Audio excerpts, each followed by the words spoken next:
Já mám tady jeden příklad za všechny, kdy ten nemocný vlastně měl problém s nežádoucími účinky léčby, měl žaludeční potíže, ale ty to nezmiňoval. Vlastně my jsme se k ním dopídili až poté, co jsme zjistili, že má nulovou hladinu léku v krvi. Takže jsme na pacienta uhodili, podívejte, váš krevní obraz vypadá, jako byste vůbec nic neužíval. Z minula máme výsledek, že hladina vašeho léku byla nízká. No a pacient zdůvodňoval. Já se cítím dobře, když užiju lék, tak se cítím špatně a bylo mi řečeno, že mám dobré výsledky. Výsledky byly samozřejmě špatné.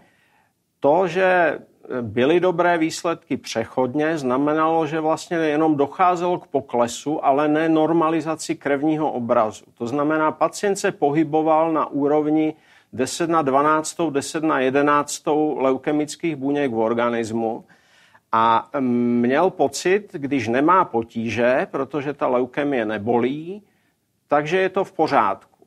No.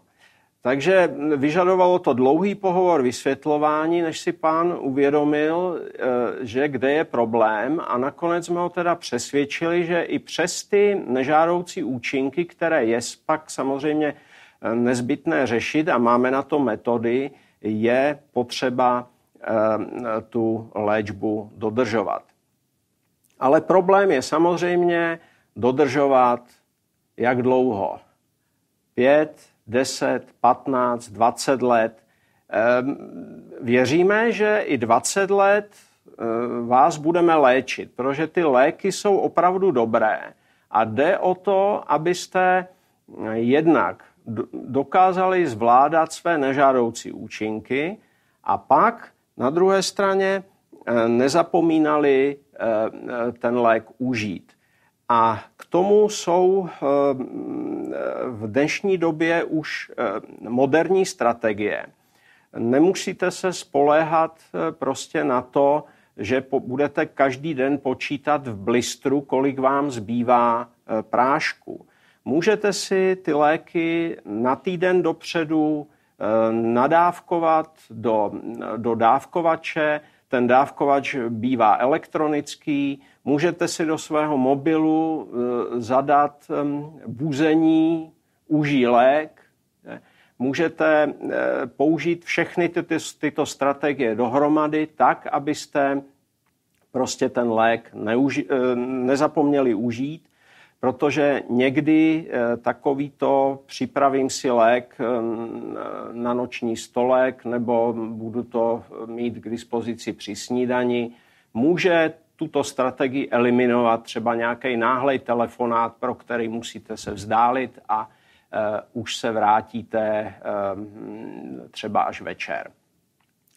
Je potřeba najít takovou strategii, která vyhovuje. Každý může mít něco jiného. Měli byste mít metodu, která umožní vám ověřit, že ten lék jste opravdu užili, z čeho asi jsou nejlepší ty týdenní dávkovače, kde opravdu vidíte, že ta přihrádka pro to pondělí ráno je prázdná. A samozřejmě mluvte se svými příbuznými, mluvte při setkání sdružení diagnóza CML se svými spolupacienty, abyste věděli, jakým způsobem se potýkat s tím problémem, a mluvte se svým lékařem, protože přesto, že má v čekárně ještě další pacienty, tak on si rád ten čas najde a bude diskutovat o tom, jak vám zmírnit nežádoucí účinky a pomoci vám zvládat vaši léčbu. Protože ta léčba opravdu stojí za to, aby byla vedena správně. Ta pravděpodobnost přežití, která je, zdá se, dosažena, srovnatelná s běžnou populací a schopnost vlastně udržet pod kontrolou byť určitou neznámý počet leukemických buněk, ale přeci pod ideální kontrolou jsme schopni udržet, tak si myslím, že za to stojí. Pokud budete mít nějaké dotazy, je možné mě oslovit mailem nebo telefonem. Děkuji vám za pozornost.